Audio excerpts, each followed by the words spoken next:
The snow was coming down harder than the weather app had promised, thick flakes blurring the windshield as I pulled into what I thought was my driveway. After 5 years of breaking myself on 14-hour shifts, after sending 80% of my income to my mom without missing a single month, the only thing I wanted that Christmas night was to step into the house I had paid to save. I turned off the engine, sat there for a second, and let myself believe it was finally over.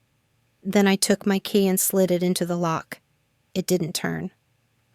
I tried again, slower this time, the metal scraping in a way that made my stomach tighten. I stepped back, checked the house number, checked my phone, then tried a third time. That was when the door opened from the inside. A man I had never seen before stood there, warm light spilling out behind him, confusion written all over his face as he asked if he could help me. I told him this was my mother's house. He hesitated, then calmly said they had bought it months ago. He handed me a folder with paperwork inside, his voice polite, apologetic, as if he were explaining a scheduling mix-up. I stood there in the snow, holding proof that the place I called home no longer belonged to us. In that moment, I didn't just lose a house, I lost the ground under my entire life. Before that door opened, I was someone who believed in sacrifice. I was a travel nurse, bouncing from state to state, taking the hardest contracts because they paid more. Night shifts, understaffed units, weeks where my body felt like it belonged to the hospital more than to me. I lived out of suitcases, skipped vacations, counted every dollar. 80% of what I earned went straight to my mom. The plan was simple. She would hold the family house in her name until I could buy it outright. She sent me photos all the time, fresh paint, new curtains, a repaired porch. She always said the same thing, "Don't worry, I'm just holding it for you." Standing on that porch, I replayed every one of those messages in my head. The man and his wife waited quietly while I flipped through the papers. The sale date jumped out at me. It was months ago, right in the middle of my longest contract. I felt heat crawl up my neck, a mix of embarrassment and disbelief. I apologized to them because that's what I had been trained to do, then stepped back into the snow and pulled out my phone. I called my mom.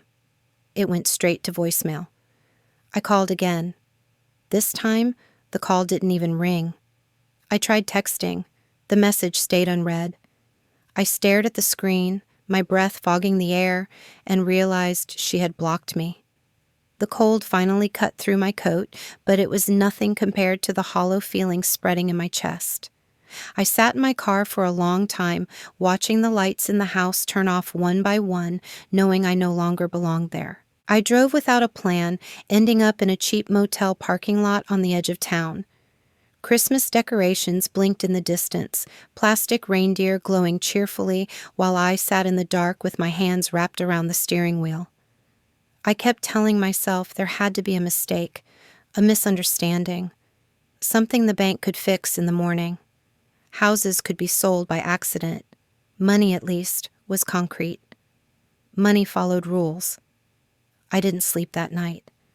Every time I closed my eyes, I saw the lock refusing to turn, felt the weight of those papers in my hands. By the time the sky started to lighten, I had made one decision. I would go to the bank as soon as it opened. I would straighten this out, prove that whatever had happened with the house was an error, and then I would figure out the rest. As I pulled out of the parking lot, I still believed the house was the worst thing my mother had taken from me.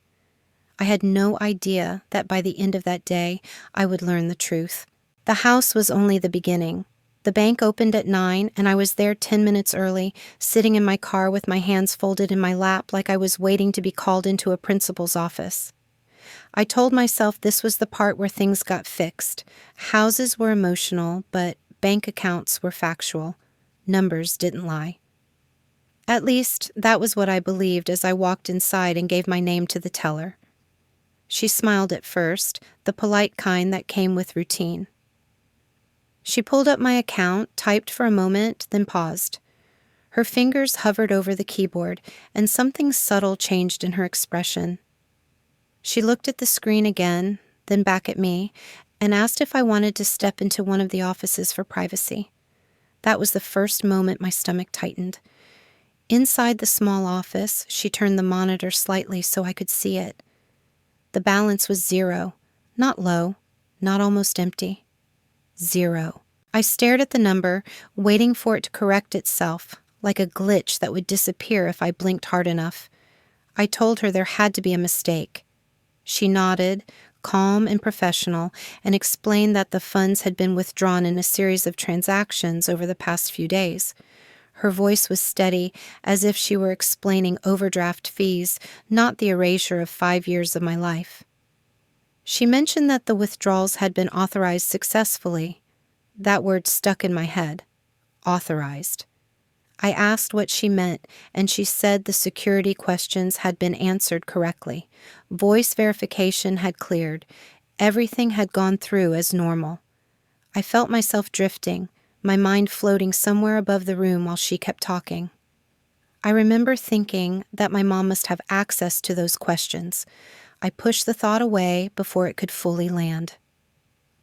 The teller asked if I wanted to review my credit profile while I was there, just to be safe. I agreed, still numb, convinced this would show nothing more than a few open cards I barely used. She clicked through another screen, then inhaled sharply before smoothing her face again. She told me I had several premium credit cards open in my name. All of them were maxed out. Travel expenses, designer stores, resort charges. My hands started to shake as she scrolled, transaction after transaction that I had never made. One card had been opened years earlier, she said, not recently. That detail hit harder than the rest. This wasn't a sudden decision. This was something that had been growing quietly while I worked double shifts and skipped holidays. The teller's language shifted from casual to procedural. She started talking about fraud departments and next steps. I barely heard her. Then she pulled up the loan. It was a business loan, taken out using my name and social security number already in default. The amount was so large it didn't feel real, like reading a foreign language you recognize but don't understand. She explained that legally, the responsibility fell on me unless fraud was proven. My chest tightened until it was hard to breathe. I asked how the loan had been approved. She told me the application had passed security because the answers were correct. Every single one. A fraud specialist joined us a few minutes later and used the term identity theft without hesitation. She explained the process in a flat, rehearsed tone. Credit freeze, investigations, months, possibly years. Nothing would be quick, nothing would be easy. She asked me gently if I had any idea who might have done this.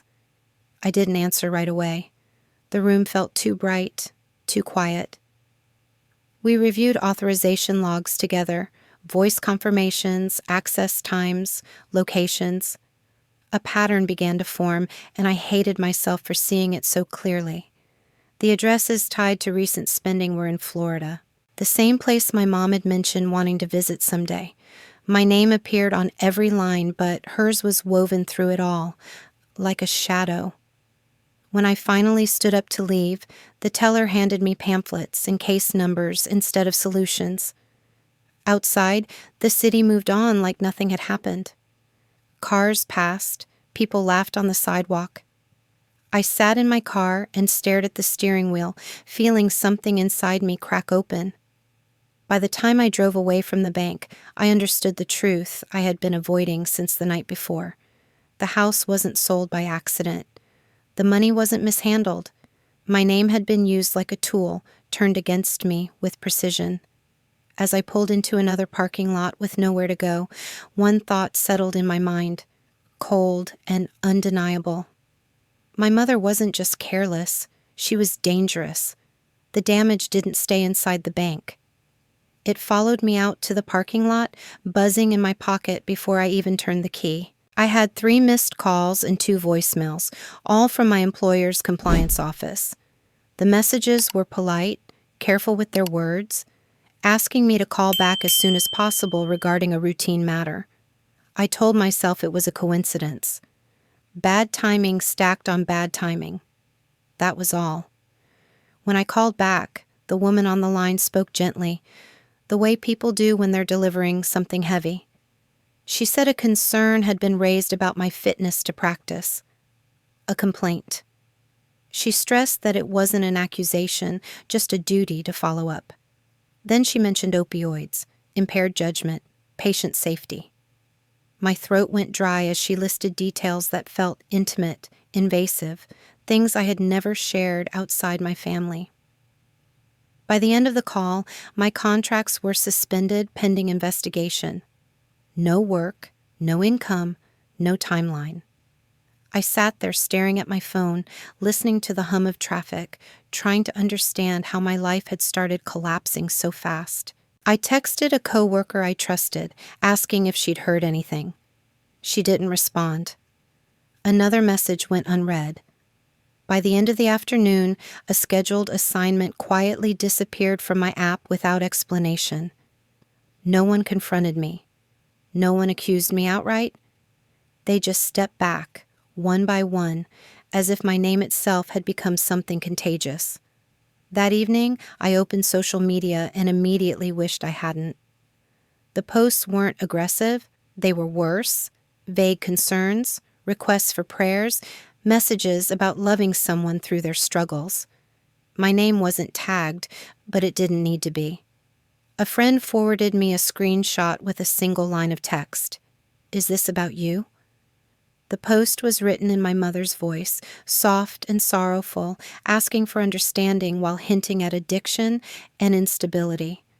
I felt my face burn as I read it, the humiliation settling deeper than anger ever could.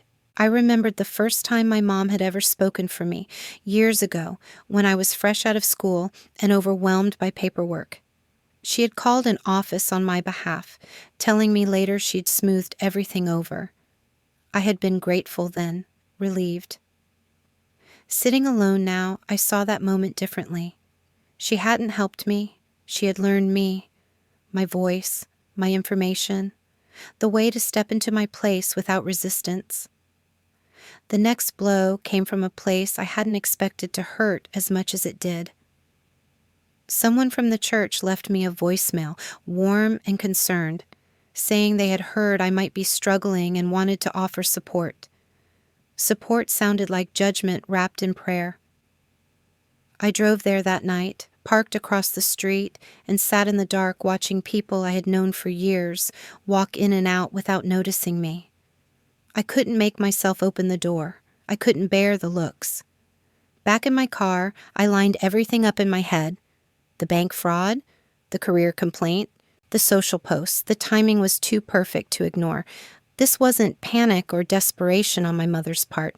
This was strategy. If I was discredited, no one would believe me. If I lost my income, I couldn't fight back. She wasn't just protecting what she'd taken. She was making sure I was too weak to challenge her. My phone rang close to midnight. Her name lit up the screen. I hesitated, then answered. Her voice was calm, almost tender, asking how I was holding up. She told me she was worried about me, that I'd always been so sensitive. She said I needed to stop fighting and let her handle things, reminded me of everything she'd done for me growing up. "You owe me," she said softly, like it was a fact we both knew. I didn't argue. I didn't cry. I listened until she finished, then ended the call without explaining myself. Sitting there in the dark, I felt something shift. The fog lifted just enough for clarity to settle in. The woman who had raised me was gone, if she had ever truly been there at all. What remained was someone willing to erase me to protect herself. That night, I stopped trying to save my reputation. I stopped hoping for an apology. As I reclined my seat and prepared to sleep in my car for the first time, one truth anchored me. This wasn't a misunderstanding. It was a war I hadn't chosen, and surviving it was the only option left. I stopped pretending I still had somewhere to go the night my friend didn't text back. I had packed my bag earlier that day, careful not to leave a mess, careful not to ask questions that might make things awkward. When the sun went down and my phone stayed silent, I understood the answer. I drove until my gas gauge dipped low and pulled into a Walmart parking lot lit by buzzing white lights, choosing a spot near a security camera like it meant something. I turned off the engine and leaned my seat back, listening to the ticking sound of the hood cooling as the cold crept in through the windows. Sleeping in a car isn't really sleeping. It's drifting in and out, waking every time someone walks past or a truck rumbles by. My legs cramped. My neck ached. Condensation gathered on the glass, and I kept wiping it away with my sleeve, afraid someone would see me inside. Sometime after midnight, I realized I was planning my nights around light and visibility, around being unnoticed but not alone. That was when it hit me. This wasn't temporary anymore. This was my life for now. In the morning, I used the restroom inside the store, splashing water on my face and changing clothes as quickly as I could. I still looked like myself on the outside, clean, capable. No one would have guessed I had spent the night curled up behind a steering wheel. That invisibility was its own kind of violence. I avoided mirrors, afraid of what they might confirm if I looked too closely. My phone buzzed constantly with numbers I didn't recognize. Loan departments, collection agencies, automated messages reminding me of obligations I had never agreed to. Each notification felt like a weight added to my chest. I opened one email and saw the total balance spelled out in cold black numbers, an amount so large it made my vision blur. I had no job, no income, no timeline for my license review. For the first time, the word bankruptcy crossed my mind, and I hated how quickly it seemed reasonable. The call from my mom came that afternoon. Her voice was soft, concerned, as if nothing had changed. She asked where I was staying, if I was eating enough, if I was taking care of myself. When I didn't answer right away, she sighed and told me I'd always been dramatic. She said I needed to stop fighting and let her handle things, reminded me of how much she had sacrificed to raise me. "You owe me," she said, the words landing with quiet certainty. "Trust me. I know what's best." I sat there gripping my phone, my breath shallow, listening as she rewrote my life into something that served her. She wasn't confused. She wasn't desperate. She was calm because she believed she still had control. When the call ended, I didn't feel relief. I felt clarity. Sitting alone in my car as the sun dipped low, I said her name out loud without the word "Mom" attached to it. It felt strange at first, like breaking a habit I'd had my whole life, but it also felt honest. She wasn't my protector, she was my predator. Naming that truth didn't make the pain disappear, but it stopped it from spreading. That night, with my phone balanced on my knee, I searched for help I had never imagined needing. Financial abuse, identity theft, by family. The words felt heavy, but they matched my reality. I found a nonprofit that worked with victims like me and stared at the contact form for a long time before typing anything. Pride told me to close the page. Fear told me it was already too late. I sent the email anyway, my fingers shaking as I hit submit. There was no immediate response, no promise of rescue, just the quiet hum of the parking lot and the knowledge that I had taken one small step. As darkness settled in again, I wrapped my coat tighter and leaned my head back, watching the lights flicker above me. I didn't feel strong. I felt exhausted. But beneath that exhaustion was something new, something steady. I had survived the night. I could survive another. And as I drifted off, one thought anchored me in place. I was done begging for mercy. Whatever came next, I would face it on my feet. The email arrived just after midnight, a simple subject line that read, "We can help." I opened it with a mix of hope and dread, bracing myself for platitudes or red tape. Instead, the words were calm, precise, and unsettling in their familiarity. They told me what had happened to me had a name: financial abuse, identity theft by a family member. They told me I wasn't alone, and that acting too quickly would only protect the person who hurt me. I read that line twice. Acting too quickly would destroy my leverage. The next day, I spoke to a legal advocate and an investigator over a secure call, my phone balanced on the dashboard of my car. They didn't interrupt me. They didn't rush me. When I finished explaining everything, there was a pause. And then the investigator said something that changed the way I saw the situation. He told me people like my mother didn't panic when they were caught. They panicked when they were ignored. Their confidence was their weakness. If she believed she was still in control, she would talk. If she thought she was winning, she would explain herself. They told me not to confront her. Not yet. Confrontation would make her defensive. Evidence would make her careless. They explained how to document everything, how to record calls legally, how to let her fill the silence. The idea of waiting felt unbearable at first. Every instinct in me wanted to scream, to accuse, to demand my life back. But for the first time in weeks, I wasn't being asked to endure. I was being asked to plan. They coached me on how to speak to her, keep my voice low, sound tired, uncertain, admit weakness without asking for help directly. Let her step into the role she craved. I practiced phrases under my breath, hating how unnatural they felt. I didn't want to sound broken. I didn't want to play a version of myself that wasn't real.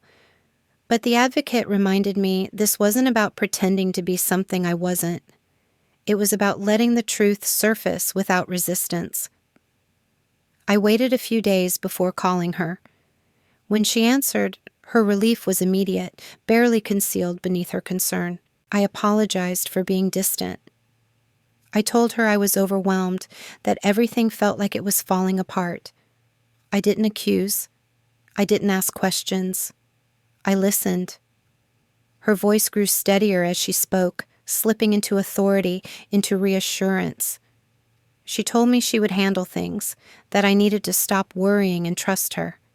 She talked more than I did, filling the space with explanations I hadn't requested. A few calls later, I introduced the bait carefully. I mentioned that someone had suggested I might qualify for a settlement tied to a workplace incident, something significant but uncertain. I said the idea of managing money scared me now. I told her I didn't trust myself anymore. There was a long pause on the line, followed by a shift in her tone that was almost imperceptible but unmistakable. Interest sharpened her voice. She asked questions she shouldn't have cared about. How much? When? Whether it would be a lump sum? I played confused. I said I didn't understand the paperwork. I said I might need someone to manage it for me, someone experienced. She didn't hesitate. She told me she'd already dealt with situations like this, that she knew what to do. She talked about accounts and strategies, about keeping things simple. When she said, almost casually, that she'd used my information before and it had worked out fine, I felt my hands go cold. I said nothing. I let her keep talking. After that, the messages started coming faster, suggestions disguised as concern.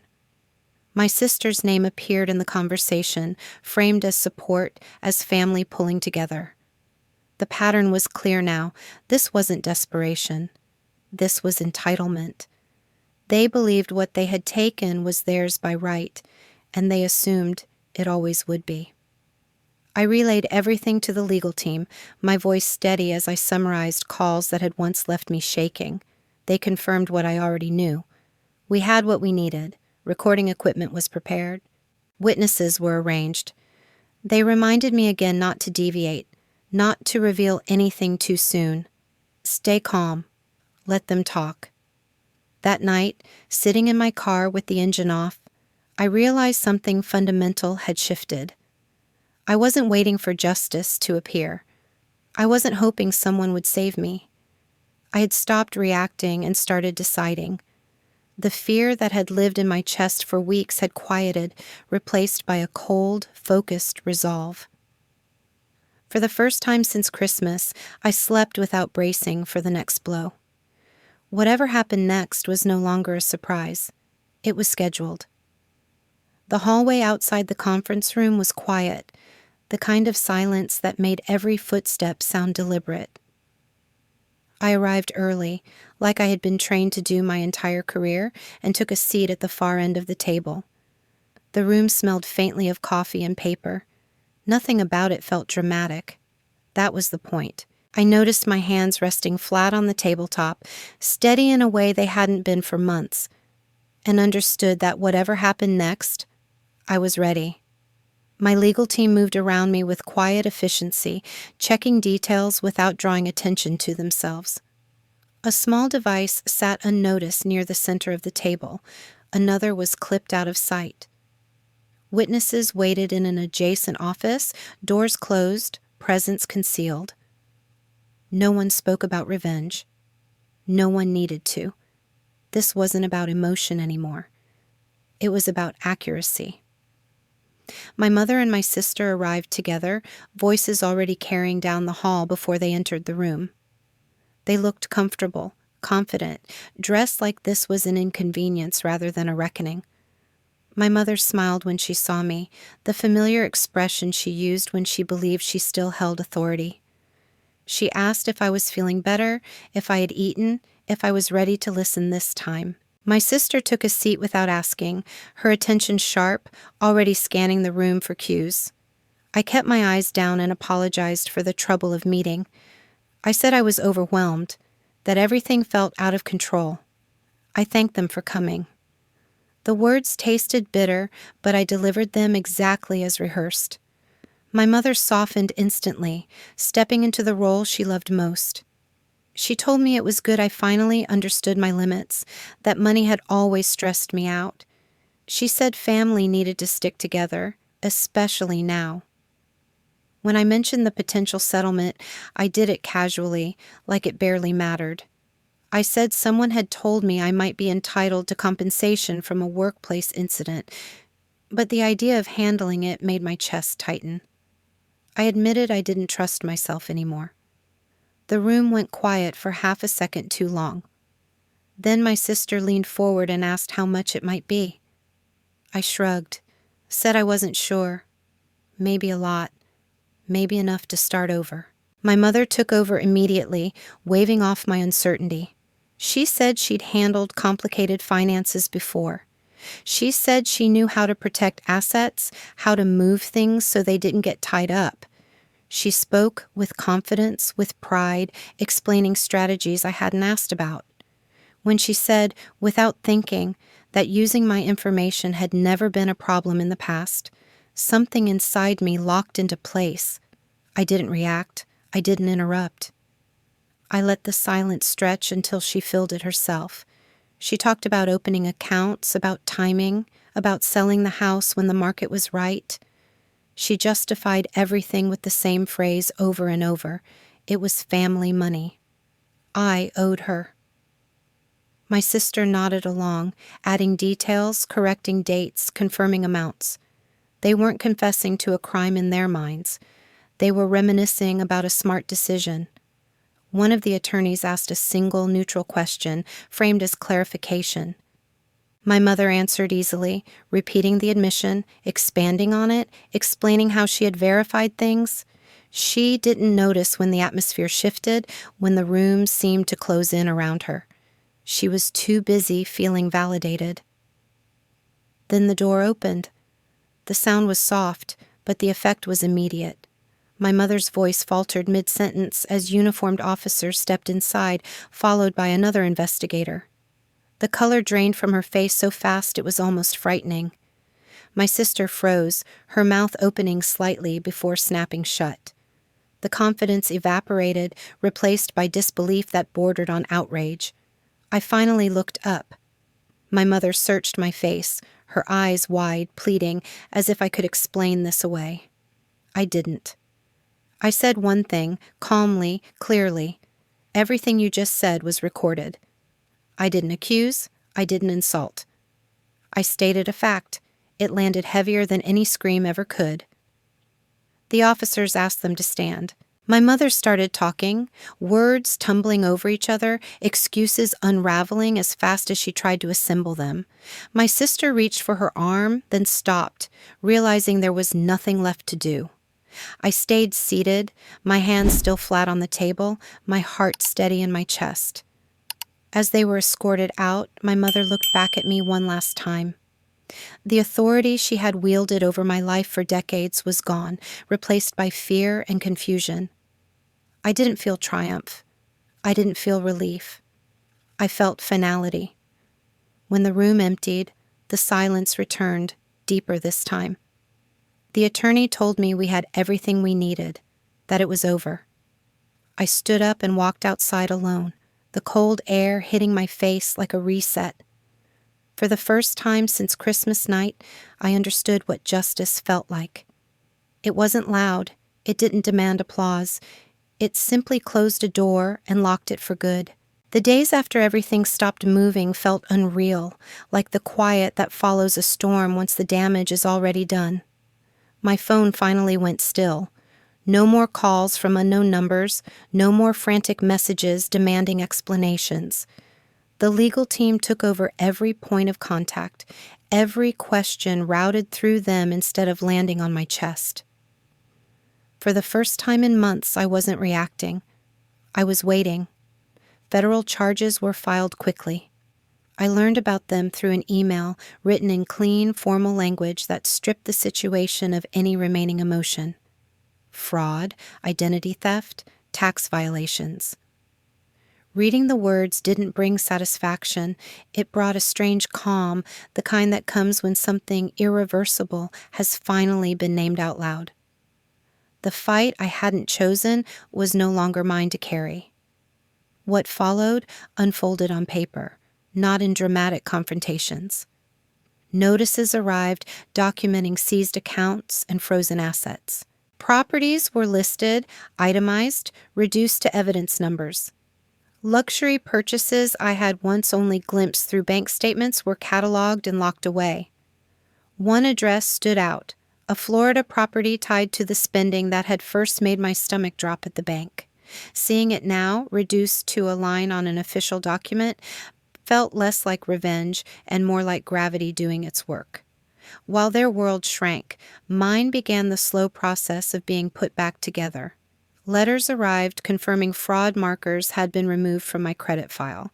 Accounts I had never opened were finally flagged as stolen. The word cleared appeared next to my name more than once, and every time I saw it, I had to stop and breathe. Not everything was fixed. It wouldn't be for a long time. But the lie that had been wrapped around my identity was unraveling, thread by thread. The review of my professional license reopened quietly. No apologies, no grand acknowledgments of error, just procedure moving forward again. That was enough. I didn't need vindication. I needed access to my own future. When I received confirmation that I could accept new assignments once the process concluded, I sat in my car and cried for the first time since Christmas, not from pain, but from release. My sister disappeared from my life without a word. No calls, no messages, no attempts to explain or apologize. I heard through the legal process that she had tried to distance herself, to frame everything as ignorance and trust. The evidence didn't agree. She was charged not as a bystander, but as a beneficiary. The silence that followed felt like her only honest response. I didn't miss her. I missed the person I thought she was. I didn't attend the sentencing. I didn't need to sit in a courtroom to feel closure. The details were relayed to me afterward, summarized without flourish. The length of the sentence barely registered. Prison time was a consequence, but it wasn't the punishment that mattered most. The real loss was control, access, the ability to step into my life and rearrange it at will. That privilege was gone forever. At some point, I was told my presence was no longer required. No more statements, no more testimony. The case would move forward without me. I stared at that message for a long time, realizing how heavy a burden it had been until it was finally lifted. I was free to stop explaining myself. As the weeks passed, opportunities reopened. Work offers came in slowly, cautiously. I chose carefully, not out of fear, but out of respect for myself. I declined an offer that would have taken me back near the old house. The thought of that place no longer stirred anger or longing. It felt irrelevant, like a chapter I had finished reading and closed for good. One evening, as I sat watching the sun drop behind a line of buildings, it hit me that justice hadn't felt the way I was taught it would. There was no rush, no triumph. It was quiet and procedural, almost boring in its efficiency. And yet, it was complete. What they lost wasn't money. It wasn't property. It was access to me, my time, my trust, my life. And as I drove away that night, the city lights blurring in my rearview mirror, I understood that some consequences don't need to be dramatic to be devastating. They just need to be final. I never went back for the house. People asked why, quietly at first, then more directly once everything became public record. I didn't owe them an explanation. The truth was simple. That house had stopped being a home long before the locks were changed. It had become a symbol of obligation, of sacrifice given without protection. Walking away from it felt lighter than reclaiming it ever could. Instead, I focused on building a life that couldn't be taken with paperwork and passwords.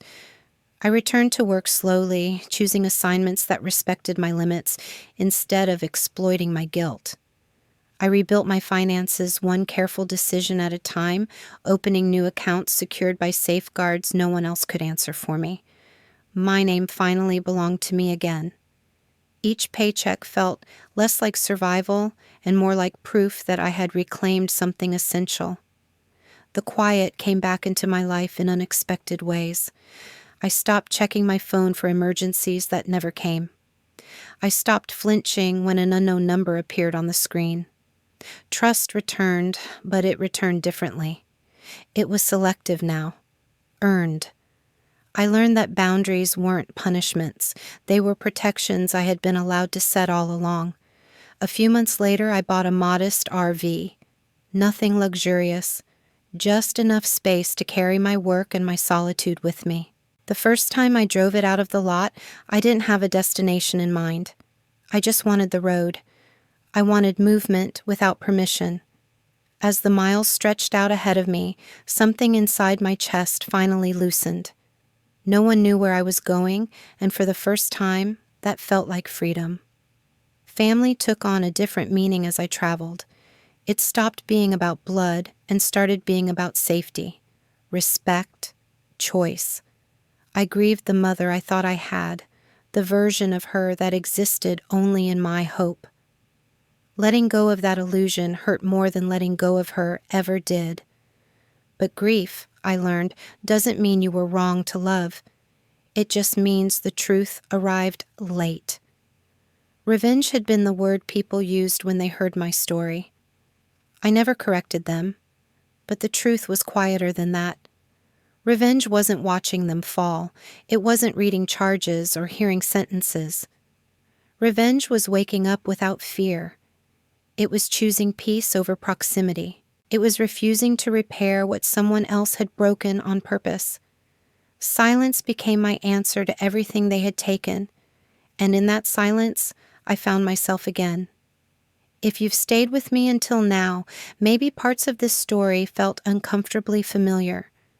Maybe you've been taught that family deserves forgiveness no matter the cost, or that boundaries are selfish. I'd love to hear your thoughts. What would you have done in my place? Where would you have drawn the line? If stories like this matter to you, stories about justice, self-respect, and the strength it takes to walk away, I hope you'll stay with this channel. Share your perspective in the comments, and if you haven't already, consider subscribing so we can keep telling stories that remind us we're not alone. Sometimes the most powerful ending isn't revenge at all. It's choosing yourself and never looking back. This narrative is dramatized for storytelling impact.